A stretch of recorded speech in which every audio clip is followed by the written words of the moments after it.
nañu méditer ensemble mooy ci ay borom bi subhanahu wa taala di wax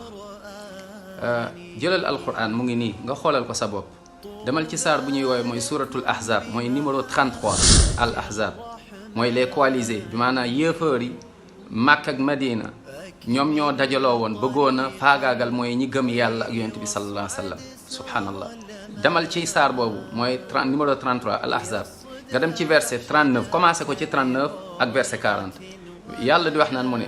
subhanahu wa taala yow yaa koy xoolal sa bopp nga xool lu muy firi demal ñu firi la ko yàlla mu ne alladina yuballighuuna risalati llahi wa yaxshawnahu wa la yaxshawna ahadan illa allah ولا يخشون أحدا إلا الله ولا يخشون أحدا إلا الله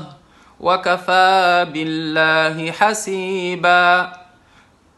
ما كان محمد أبا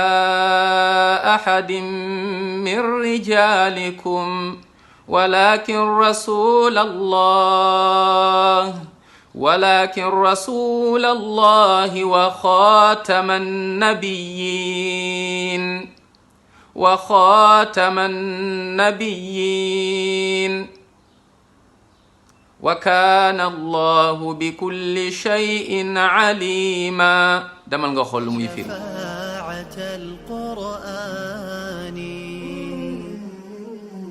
فلقد حظيت شفاعة القرآن